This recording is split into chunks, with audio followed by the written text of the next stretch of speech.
Okay, well, good afternoon, everyone. As mentioned, I'm Roger Martella. I work for a company called GE Vernova. Our equipment helps produce about a third of the world's energy. And when we think about the topic for today, it's such an honor to be here with Global Citizen, to have the opportunity to be invited to be part of this discussion. As the world's increasingly electrifying, we have to translate that electrification into prosperity. We have to make sure that the efforts we're making in electrification, the investments, leads to everybody on the planet having the opportunity to prosper. And really nowhere is that more important than in Africa, where the population is going to go from 1.4 billion to 2.5 billion by 2050. But even today, 600 million people lack access to affordable, reliable, sustainable electricity. We have to solve for that. Electricity is the lifeblood of prosperity. We want every kid to turn the lights on and feel secure, parents to have economic opportunities, people to access healthcare. So that's what we're going to try to do today. This is, I think, a passion project for all of us, certainly been a theme of my career and at GE Vernova. We're unique in that we've set goals that at least 30% of the equipment we sell will have to go to emerging economies, underserved populations, and also committing to develop the workforce and the students of the future from underserved populations. And last year we were like at 60% versus 30%. But you don't want to hear from me on these topics. I want to get right into our conversation and the importance of this, the Energizing Africa, the role of the private sector, where we'll spotlight Africa's pivotal role in the global energy transition. We'll hear from our esteemed colleagues, CEOs, who are not only leading companies, but shaping how the continent mobilizes capital, scales renewables infrastructure, and expands equitable access to power. We'll explore the opportunities and barriers to investments and outline how the private sector can accelerate Africa's clean energy future while contributing to the global goal of tripling renewable capacity by 2030. And just one more personal note before we turn over to the panel. I've had the privilege of being asked to be the US chair of the B20's Energy Transition Task Force. So I've gotten to know energy in Africa very intimately over the last few months as we've prepared a report. I look forward to being part of the B20. But I don't know that there's another place on the planet that has such a strong commitment to renewable energy as we look to electrify the continent to grow access, but renewable energy at the same time. I think that's the theme that's going to come through today. So, Jonathan, let me start with you, please, as the CEO of Globeleq. It was fascinating reading your background. You're really the first frontier of renewable energy in Africa, having delivered 240 megawatts of wind and solar, the first to do so. And today you're there with Globeleq, expanding access across Africa, pioneering renewables in South Africa, and leading landmark projects in Mozambique and Zambia. Can you share with us Globeleq's vision for Africa's energy future, how your journey as a company reflects the opportunities and challenges on the continent today? Sure, Roger, thank you.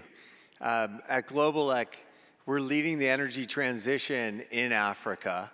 Our focus right now is on Southern Africa, where we think the energy transition's accelerating at a pace unlike any other region. What drives that and what drives the journey for us is making a difference in people's lives. It's partnerships that we build with our clients. That's the way we look at it. And in South Africa, the market is deregulating. In Zambia, it's deregulating. You're starting to see trades happen in the Southern African power pool. So that is really exciting. And in the past, we've always said, come and invest in Africa because you're going to get an exciting opportunity for development. Now, the proposition's different. You get value. And I really believe that you get value in these investments.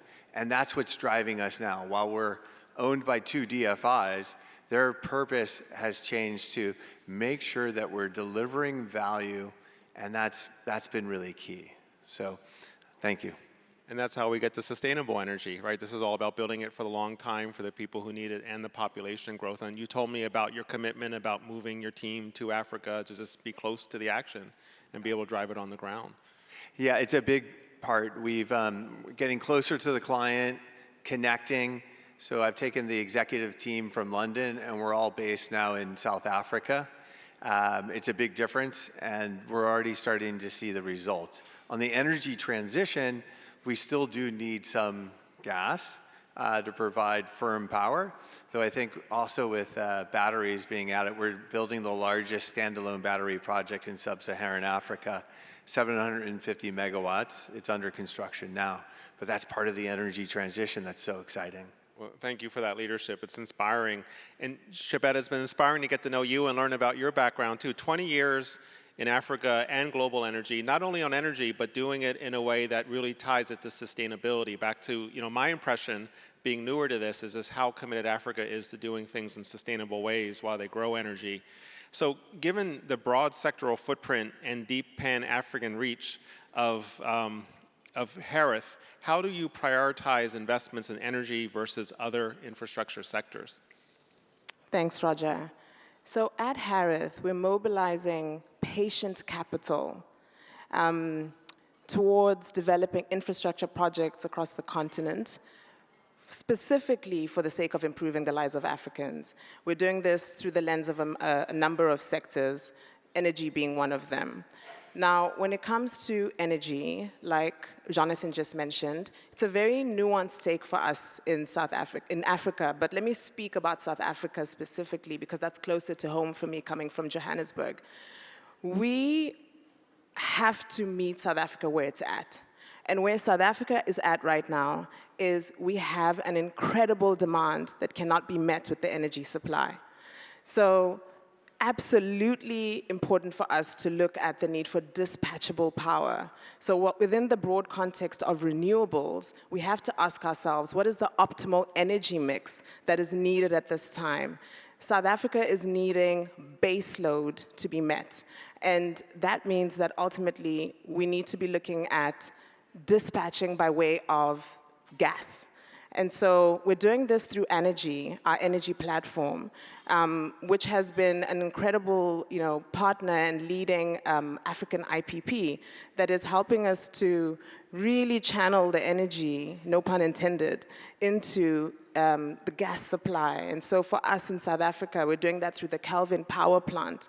And we're seeing that when we are meeting this base load, we're able to slowly but surely make that transition towards the renewables, but ultimately it's about getting the right mix of gas alongside the battery technologies that Jonathan was talking about. So we are getting there. It is going to require patient capital. It's going to require disciplined partnerships. And it's really going to require taking the long game in how we're looking at Africa's story in the renewables picture. Well, I really commend you on that. I mean, that is a very pragmatic view. You have to do the baseline, because that is sustainability, the base load, because that's what enables people to access electricity first and foremost. And then you use that as the foundation to build renewables and lower the carbon intensity, I would assume. Is that the model that you're looking at? That's precisely the model. So it has to run in parallel. So on one hand, we are absolutely asking ourselves, what is the most optimal energy mix that we're needing at this time? And believe it or not, gas is good. It's good because it expands the possibilities of what we need for energy storage. At the same time, we are actively thinking about what does it mean to be disruptive? What does it mean to innovate towards getting the necessary means to get the funding for the battery technologies, because that is ultimately what we need to lower our footprint. That is ultimately what we need to go green and make the switch towards renewables. But where Africa is at right now, gas absolutely has to be the base that we set our growth path on as we move on this journey. Thank you, and commend you on that very pragmatic approach. And Mike, I feel like we've got the three superheroes of Africa and energy expertise up here because you're another pioneer in this space. 500 solar projects in the US, Australia, and Africa. And you're also a preservationist too. I think very invested in preserving the wilderness in Africa too, while we look to develop energy for prosperity for people. So Energea has been deploying innovative renewable solutions in emerging markets. From your vantage point, what models or approaches have proven most effective in delivering both impact and scale? It's a good question. I can only really comment on solar energy. I'm sort of a one-trick pony, so I'll focus on that. But solar comes in a lot of different shapes and sizes, and it's very modular. And that modularity is one of its best characteristics. Within our portfolios across emerging markets, you'll find projects as small as 1 kilowatt on a pole with a battery attached to it that could be used to energize a home for the very first time. So this is really connecting off-grid communities and electrifying rural communities for the first time. Very great application for small-scale solar. All the way up to utility scale solar, like my colleagues here, are generally focused on larger format assets that are going to provide big pieces of energy back to the grid. And we really need everything in between. One of the types of solar that we invest in most frequently at Energea, we refer to it as community solar.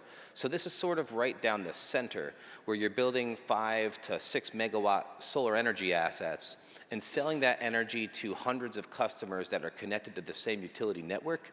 So we really need to benefit from the modularity of solar when we look at Africa and take the whole toolbox with us and find capital and development strategies and scalability, not only for just the larger baseload projects, but also those smaller projects that can get to where energy is needed most. And I've heard about your projects all around the world. I'm just curious, like, how does Africa compare for solar in terms of being an attractive power source versus other places where you've done big projects? I mean, Africa is the most fascinating market because it's so thirsty for energy. So it's a never-ending demand for the product that we produce. And our investors really enjoy investing in Africa. On a risk-adjusted returns basis, the returns are actually higher in certain markets like Latin America, but nonetheless, because of the presence of DFI capital, sometimes that presses down on what equity returns can be on the continent. But nonetheless, it's such an important part of the human experience, and what we're trying to accomplish globally right now is to provide energy to this continent, that there's capital that will continue to find its way to Africa, and we like the space and like its potential. Well, as we talk about capital, Chebet, that's critical, right? We have these great ideas and goals, but we need the investment. So what's your advice, or what do you see as the opportunities to bring investment to Africa, whether from Africa or globally, so we can, realize these shared goals?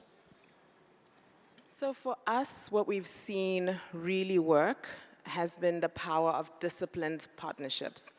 And what I mean by that is, I'll take the example of a standout project, one that we're very proud of on the continent in Sierra Leone. It's one of our projects through the energy platform called Nant Power, and you can get more information on this on our website, harith.africa. But what makes us really proud about this project is that it was made possible with thanks to the long-term support of the DFC. The DFC stepped in as a major contributor of senior debt, and they were able to apply the necessary instruments to ensure that we were able to see the growth in the energy supply. Now, we reached financial close, and we were able to start thinking about what does this mean for the people of Sierra Leone? Because ultimately, that's why we are here. It is about the lives of Africans and how it impacts, how it powers households, how it powers communities, how it's powering economies.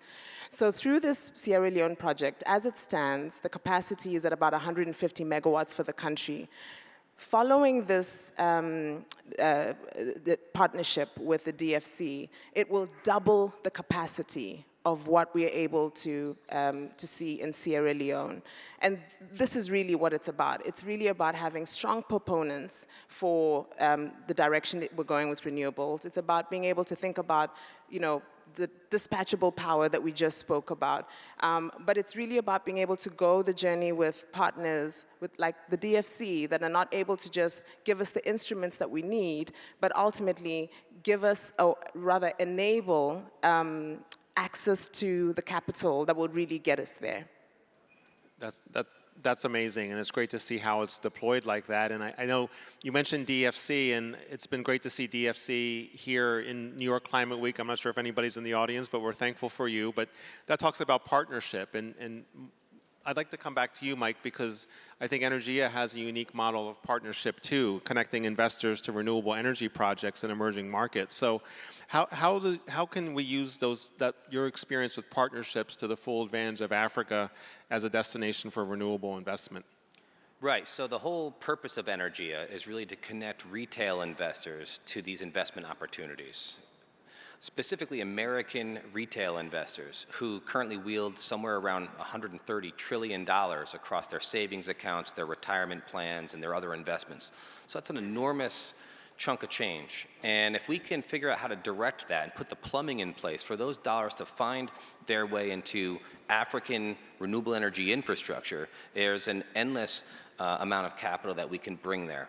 And what Energea's role is to really provide the expertise necessary to safely guide that capital to these African solar energy projects. And that's where our expertise protects our investors, but also provides this great service to African energy users who benefit from our product on the other side.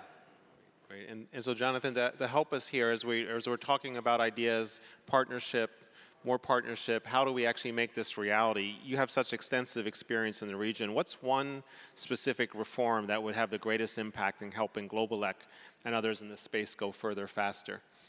Yeah, thank you, Roger. And you talk about partnership, and as I think that really underpins how we're successful together in these challenging markets. We have a great partnership with GE Vernova in Côte d'Ivoire. We own and operate a power plant mostly with GE turbines that produces 30% of the electricity in the country. So that's an example of a great partnership, and the government's been fantastic hosts for us. We've been there for 20 years. But what one thing, before I do the one thing, I'd like to take one step back and make the commitment that was alluded to. And Globeleq's proud to announce that for the renewables program in Africa that Global Citizen is so kindly sponsoring and doing a great job of bringing people together, we're committing 1.3 gigawatts over a 5-year period, which will pull in $350 million of Globeleq equity to deliver power to the equivalent of 1.5 million households. So we're thrilled to make that announcement here. It's a big, exciting time, and we thank everyone for their support. The one thing that I think is going to really bring that into a reality is fundamentally the regulatory environment, right? If I had to pick one, and in South Africa and Southern Africa, the regulatory environment's opening. We just recently acquired a hydropower plant in Zambia that has a SAP trading license, which is part of what's going to make this whole sector a lot more dynamic. It's going to change the entire business model. That's one of the exciting things for me, is that we can go direct to intensive energy user customer now and sign up short-term, mid-term, long-term PPAs.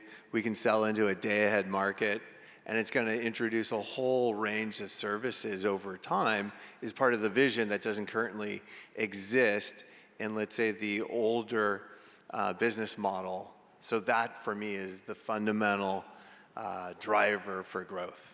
Thanks.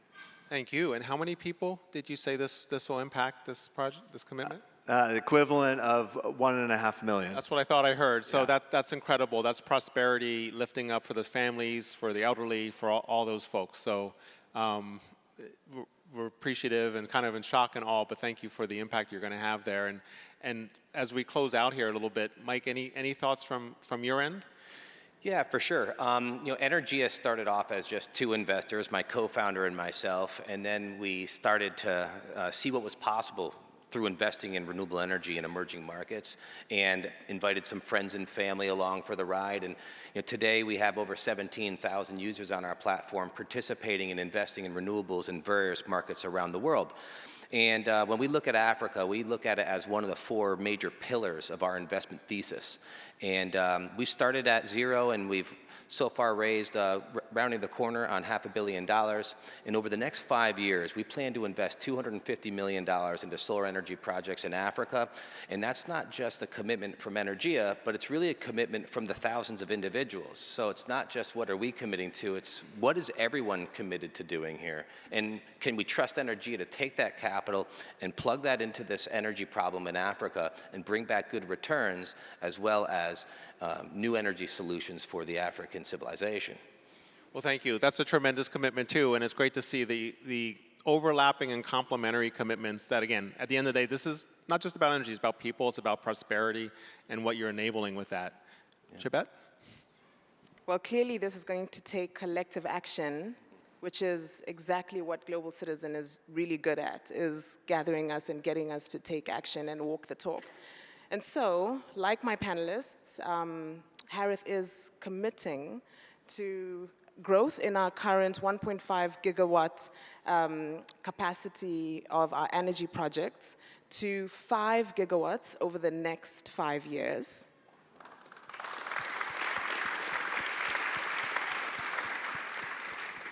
And if you want to hear about the households or the number of individuals that will be impacted by this, I'm going to ask you to stay tuned with us to the G20 that is taking place in South Africa in November.